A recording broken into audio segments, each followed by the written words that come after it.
नमस्ते दोस्तों, आइए पढ़ते हैं। आज न्यूरॉन पढ़ना है हमें।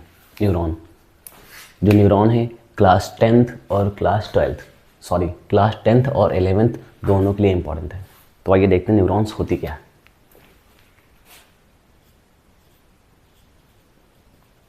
न्यूरॉन, इसे बोलते हैं तंत्रिका कोशिका हिंदी में। पूरा हिंदी में ही पढ़ेंगे। तंत्रिका कोशिका कहते हैं। तंत्रिका कोशिका होती क्या है? यह उद्दीपनशील कोशिकाएं होती हैं। कैसी होती हैं? उद्दीपनशील कोशिकाएं होती हैं।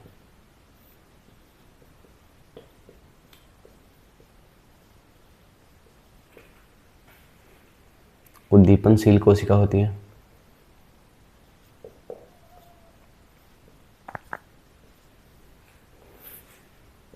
न्यूरॉन्स कैसी कोशिका होती हैं? उद्दीपनशील यानी एक्साइटेबल सेल्स होती हैं।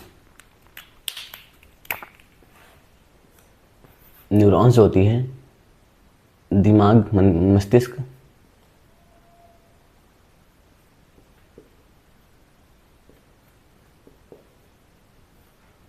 और तंत्रिका तंत्र, मस्तिष्क और तंत्रिका तंत्र की आधारभूत इकाई है या बस मूलभूत इकाई है।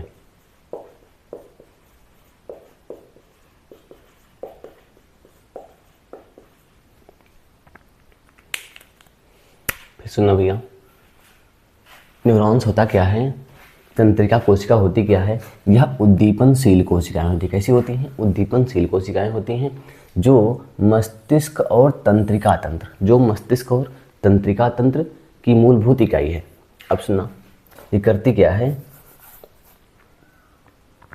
न्यूरॉन्स तंत्रिका कोशिका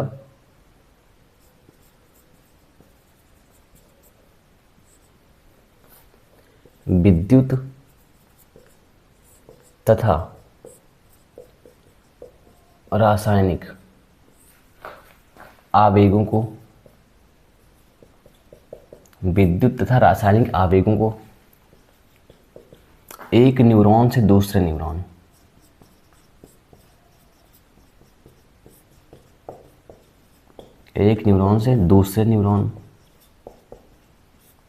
या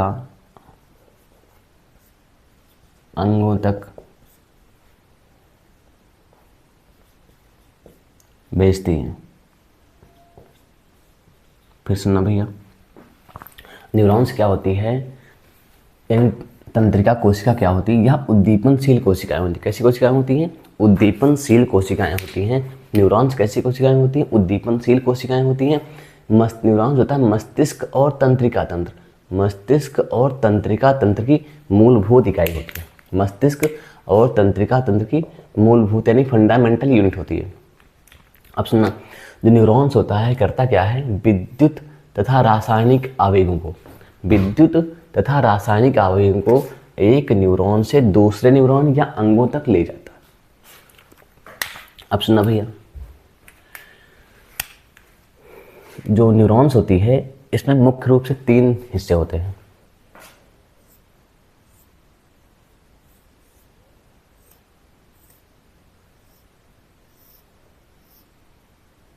इसे कहते हैं कोशिका काय यानी सेल बॉडी, और जो इसमें से निकले हुए हैं प्रवर्ध, आउटग्रोथ, इसे कहते हैं डेंड्राइट। क्या बोलते हैं? डेंड्राइट्स। और इसे बोलते हैं एक्सॉन। क्या बोलते हैं इसे? एक्सॉन। तो जो न्यूरॉन्स होती है उसमें मुख्य रूप से 3 हिस्से होते हैं। कितने होते हैं? 3 हिस्से। न्यूरॉन्स में मुख्य रूप से 3 हिस्से होते हैं। इसको मिटा दिया जाए तो पहले बार फिर से देख लीजिए भैया, न्यूरॉन्स क्या होती हैं? तंत्रिका कोशिका क्या होती है? यह उद्दीपनशील कोशिकाएं होती हैं। कैसी कोशिकाएं होती हैं? उद्दीपनशील कोशिकाएं होती हैं जो मस्तिष्क और तंत्रिका तंत्र की मूलभूत इकाई होती है। न्यूरॉन्स विद्युत यानी इलेक्ट्रिकल और केमिकल इम्पल्स, विद्युत तथा रासायनिक आवेगों को एक न्यूरॉन से दूसरे न्यूरॉन या अंगों तक भेजता है। चलो ठीक है भैया, अब आगे देखते हैं। न्यूरॉन्स को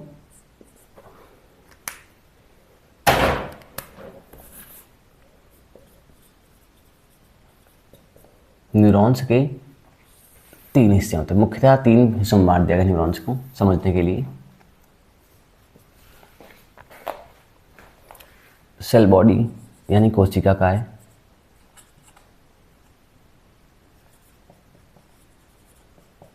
कोशिका काय।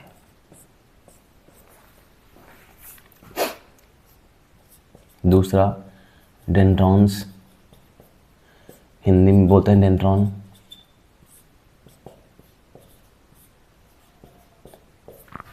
डेंड्रॉन्स। और तीसरा हो जाएगा एक्सॉन, तंत्रिकाक्ष।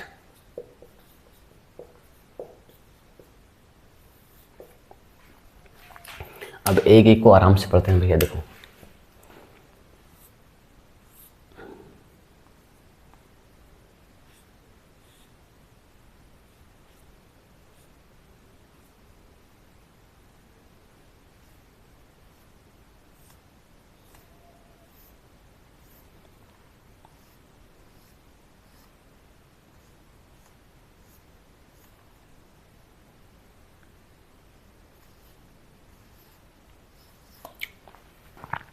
जो यहाँ से यहाँ तक हिस्सा होता है इसे बोलते हैं कोशिका काय। कोशिका काय जो तंत्रिका होती है, तंत्रिका कोशिका इसका मुख्य भाग होता है। तो कोशिका काय तंत्रिका कोशिका का मुख्य भाग होता है। यह तंत्रिका कोशिका का या न्यूरॉन्स का मुख्य भाग होता है।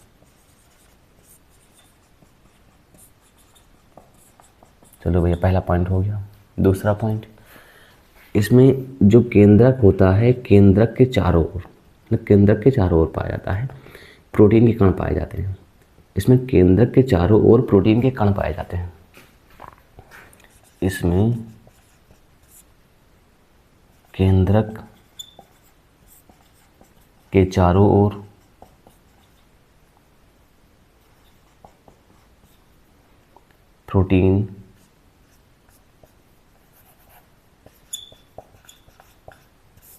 प्रोटीन के कण पाए जाते हैं।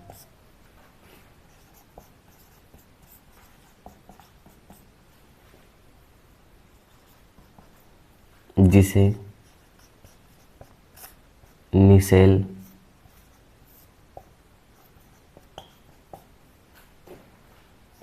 के कण कहते हैं, जिन्हें नीसेल के कण कहते हैं। बस इसमें 2 ही पॉइंट पढ़ना था कि जो तंत्रिका कोशिका होती है, तंत्रिका कोशिका का जो मुख्य भाग होता है उसे कहते हैं कोशिका काय। क्या बोलते हैं? कोशिका काय बोलते हैं। कोशिका काय में जो एक केंद्रक होता है, केंद्रक के चारों ओर प्रोटीन के कुछ कण पाए जाते हैं, जिन्हें क्या कहते हैं? नीसेल्स ग्रेन्यूल। क्या बोलते हैं? नीसेल्स ग्रेन्यूल बोलते हैं।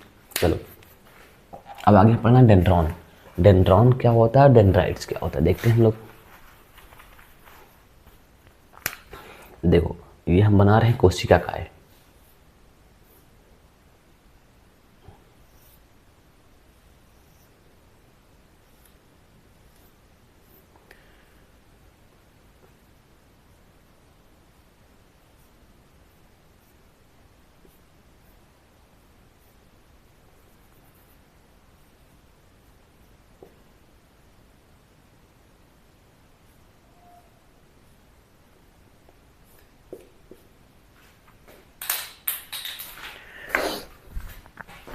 देखो ये थी कोशिका काय।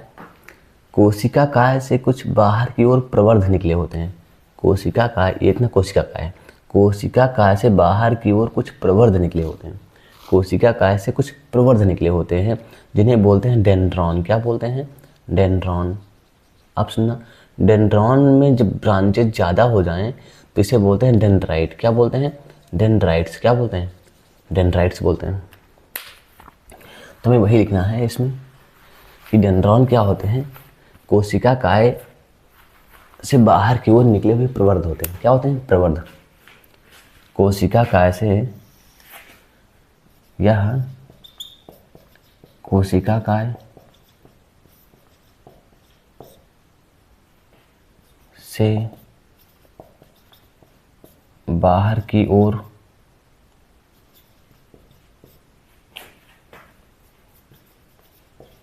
निकले हुए प्रवर्ध होते हैं, आउटग्रोथ।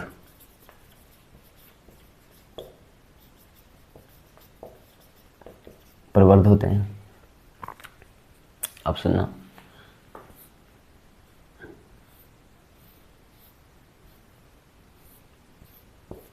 ये प्रवर्ध तो है, ये इसे बोलेंगे, क्या बोलेंगे, डेंड्रॉन्स। क्या बोलेंगे, एक डेंड्रॉन है, दो हैं, मतलब एक से ज़्यादा क्या बोल देंगे, डेंड्राइट्स, डेंड्रॉन्स बोल देंगे।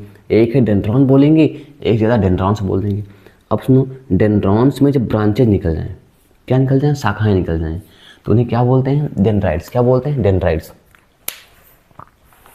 तो डेंड्रॉन की ब्रांचेस को, डेंड्रॉन की शाखाओं को डेंड्राइट्स कहते हैं।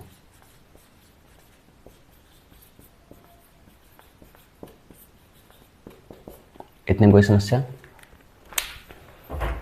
चलो फिर देखो भैया, डेंड्रॉन्स क्या होते हैं, यह जो कोशिका काय होती है उससे निकले हुए प्रवर्ध होते हैं। क्या होते हैं, प्रवर्ध होते हैं। कहाँ से, कोशिका काय से बाहर की ओर निकले हुए प्रवर्ध होते हैं। अब सुनना, अगर जब इसमें भी विभाजन हो जाए, जो प्रवर्ध निकला हो डेंड्रॉन्स में विभाजन हो जाए, तो इसे क्या बोलेंगे, डेंड्राइट्स। क्या बोलेंगे, डेंड्राइट्स बोलेंगे। हमें पढ़ना है एक्सॉन्स क्या होते हैं, ये देखते हैं। यह है कोशिका काय, फिर से देखना भैया इतनी बार, कोशिका काय इतना हो गया। अब सुनना, यह है एक्सॉन। एक्सॉन क्या होती है, ट्यूब के आकार की एक संरचना होती है। क्या होती है, ट्यूब के आकार की एक संरचना होती है। तो पहला पॉइंट यह लिखना है, जो एक्सॉन होती है क्या होती है, एक्सॉन ट्यूब के आकार की एक संरचना होती है। ट्यूब के आकार की एक संरचना होती है। ट्यूब के आकार की एक संरचना होती है। ठीक है भैया। अब सुनना आगे, एक्सॉन क्या होती है, ट्यूब के आकार की एक संरचना होती है। अब हम सिर्फ एक्सॉन बना रहे हैं बस। अब सुनना, जो एक्सॉन होता है ये श्वान कोशिकाओं से ढका हुआ होता है, कवर्ड होता है। जो एक्सॉन होता है ये श्वान कोशिकाओं से कवर्ड होता है। तो अगला पॉइंट यही लिखना है, एक्सॉन श्वान सेल यानी श्वान कोशिका से ढका होता है। चलो ठीक है भाई। अच्छा सुनो पहले एक बात, जो एक्सॉन की प्लाज्मा मेम्ब्रेन होती है इसे बोलते हैं एक्सोलीमा। क्या बोलते हैं, एक्सोलीमा। क्या बोलते हैं, एक्सोलीमा। जैसे मसल की जो प्लाज्मा मेम्ब्रेन होती है उसे बोलते हैं सार्कोलीमा। क्या बोलते हैं, सार्कोलीमा। वैसे ही क्या बोलते हैं, एक्सोलीमा। अब सुनो, एक्सॉन श्वान कोशिका से ढकी होती है, ढका होता है। ठीक है भैया, ढकी होती है। अब सुनना, जो ये श्वान कोशिका है ये माइलिन आवरण बनाती है। क्या बनाती है, माइलिन आवरण। क्या बनाती है, माइलिन शीथ बनाती है।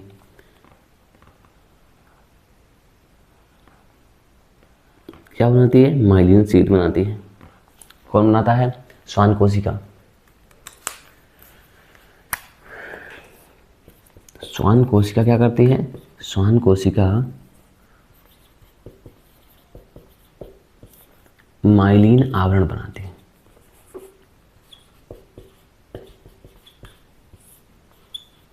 श्वान कोशिका माइलिन आवरण बनाती है।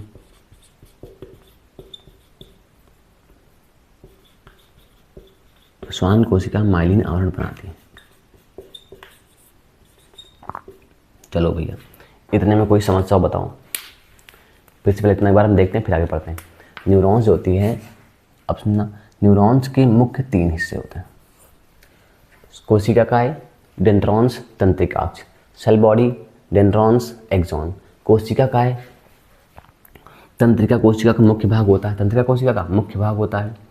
इसमें केंद्रक के चारों ओर प्रोटीन के कण होते हैं। इसमें केंद्रक के चारों ओर प्रोटीन के कण होते हैं, इन्हें क्या बोलते हैं, निसेल कण। क्या बोलते हैं, निसेल के कण बोलते हैं। डेंड्रॉन्स कोशिका काय से बाहर की ओर निकले हुए प्रवर्ध होते हैं। अब जब इसमें भी ढेर सारी ब्रांचेज पाई जाएंगी, हो जाएंगी, तो क्या बोलेंगे? डेंड्राइट्स। क्या बोलेंगे? डेंड्राइट्स बोलेंगे। ऑप्शन एक्सॉन, एक्सॉन ट्यूब के आकार की संरचना होती है। एक्सॉन ट्यूब के आकार की संरचना होती है। एक्सॉन की जो कवरिंग है प्लाज्मा मेम्ब्रेन है, इसे बोलते हैं एक्सोलीमा। क्या बोलते हैं? एक्सोलीमा। एक्सॉन जो होती है, एक्सॉन श्वान कोशिकाओं से ढकी होती है, कवर्ड होती है, इनवेलप्ड होती है। अब सुनना, श्वान कोशिकाएं होती हैं क्या बनाती हैं? माइलिन आवरण। क्या बनाती हैं? माइलिन आवरण। अब सुनना, बनाती है माइलिन आवरण। अब सुनना, एक माइलिन आवरण और दूसरे माइलिन आवरण के बीच जो गैप होता है इसे बोलते हैं नोड ऑफ रैनवियर। क्या बोलते हैं? Node of Ranvier. Node of Ranvier. क्या बोलते हैं? Node of Ranvier. तो अगला पॉइंट ये लिखना है, एक माइलिन आवरण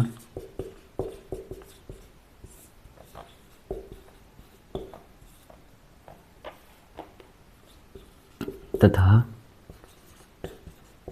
दूसरे माइलिन आवरण के बीच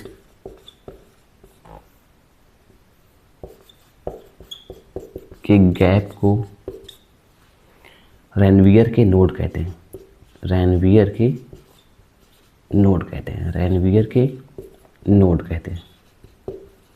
रैनवियर के नोड कहते हैं। चलो ठीक है, इसको पहले मिटा दिया यार, समझ में नहीं आया कुछ।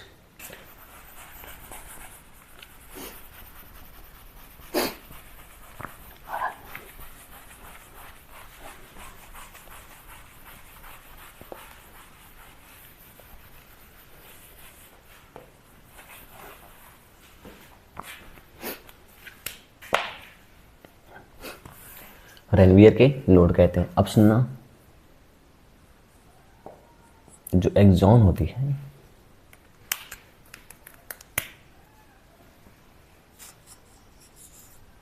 ये दो प्रकार की होती है।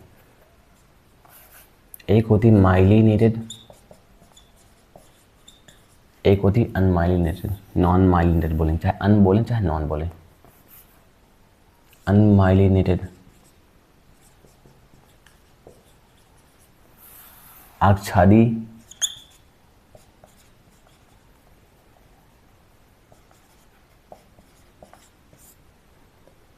आच्छादी तंत्रिकाक्ष, अनाच्छादी, आच्छादहीन बोल देंगे, आच्छादहीन बोल देंगे, आच्छादी आच्छादहीन तंत्रिकाक्ष।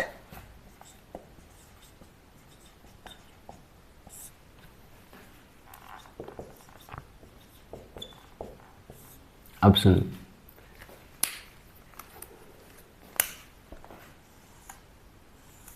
जो श्वान कोशिकाएं थी ये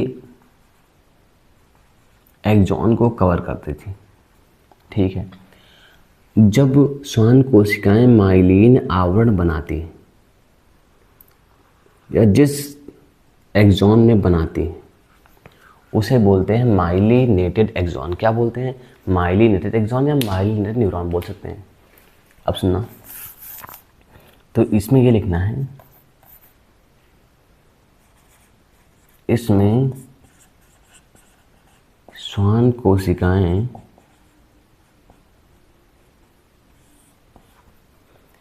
माइलिन आवरण बनाती हैं।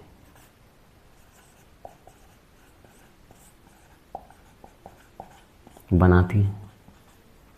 ठीक है, ये कहाँ पाई जाती है? एग्जाम्पल सुनो भैया, मेरु और कपाली, मेरु और कपाली तंत्रिका तंत्र में,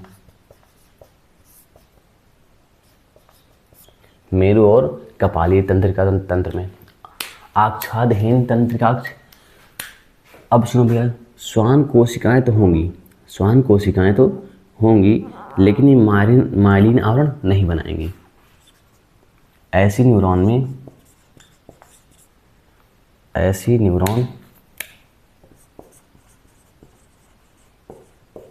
में श्वान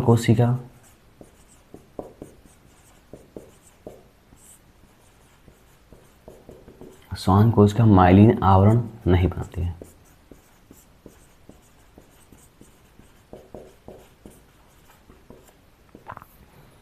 एग्जाम्पल कहाँ पाई जाती है? स्वायत्त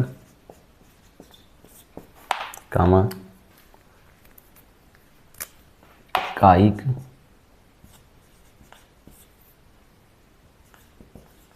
तंत्रिका तंत्र में।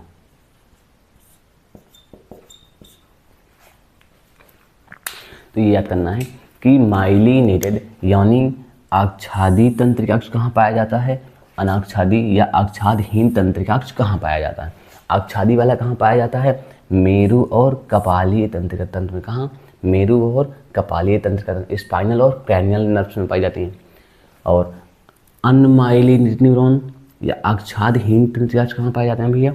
स्वायत्त या कायिक तंत्रिका तंत्र में। कहाँ? स्वायत्त और कायिक तंत्रिका तंत्र पाए जाते हैं। अब आगे देखते हैं कुछ हल्का फुल्का।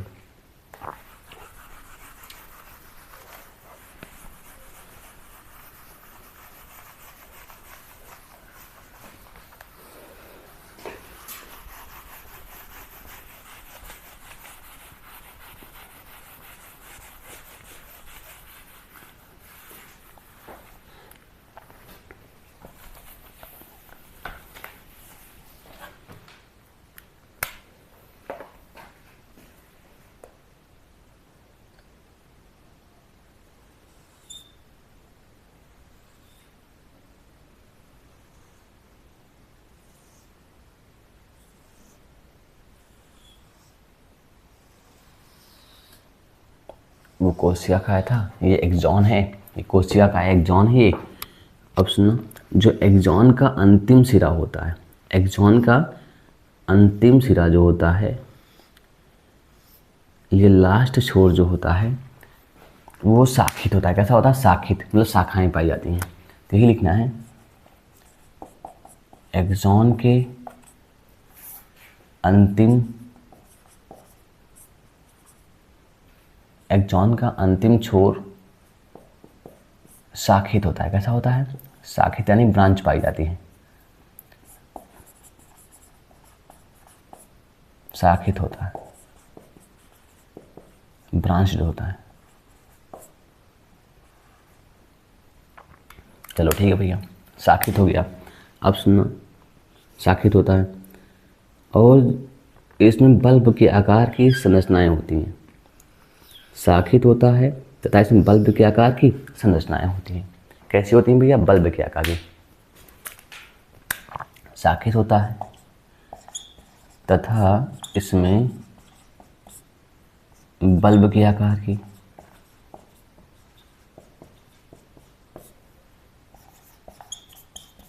संरचनाएं होती हैं।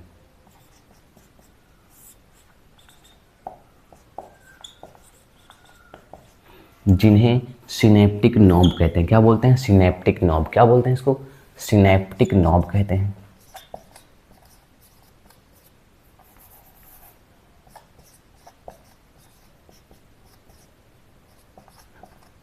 जिन्हें सिनेप्टिक नॉब कहते हैं। ठीक भैया, सिनेप्टिक नॉब क्या होता है? बल्ब के आकार की एक संरचना होती है। क्या होती है? बल्ब के आकार की एक संरचना होती है, जिसे कहते हैं सिनेप्टिक नॉब कहते हैं। चलो भैया ठीक है, ये क्या है? Synaptic knob. अब सुनना, सिनेप्टिक नॉब में कुछ पुटिकाएँ पाई जाती हैं, कुछ वेसाइकल्स पाई जाती हैं, जिन्हें कहते हैं सिनेप्टिक वेसाइकल। क्या बोलते हैं?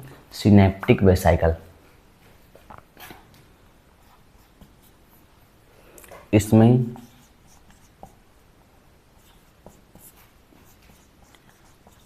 सिनेप्टिक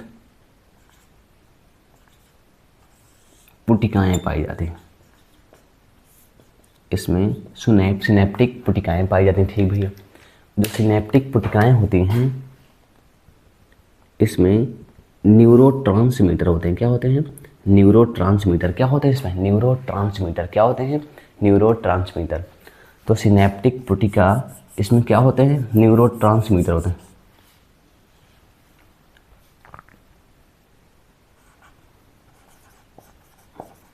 इसमें न्यूरोट्रांसमीटर होते हैं।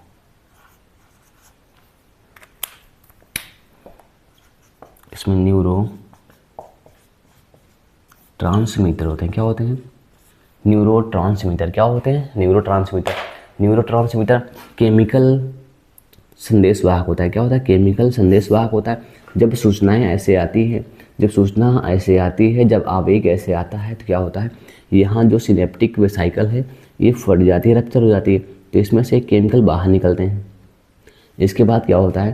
किसी अंग तक की सूचना जाती है, किसी अंग तक ये वाली सूचना जाती है, या दूसरा जो न्यूरॉन्स है उसमें चली जाती है।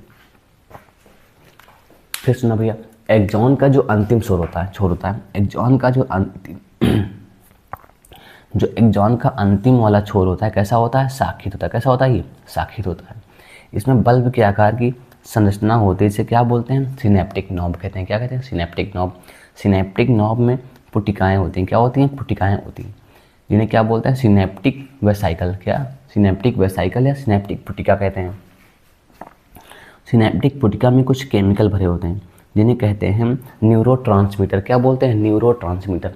न्यूरोट्रांसमीटर क्या होता है? केमिकल मैसेंजर, रासायनिक संदेशवाहक होते हैं जो सूचना को एक तंत्रिका कोशिका से दूसरी तंत्रिका कोशिका में ले जाते हैं, या एक तंत्रिका कोशिका से दूसरे अंगों में ले जाते हैं। चलिए ठीक है, न्यूरॉन्स पढ़ लिए हम लोग। अब अगला लेक्चर में भी विटामिन का आएगा। तब तक के लिए ओके बाय, फिर मिलते हैं।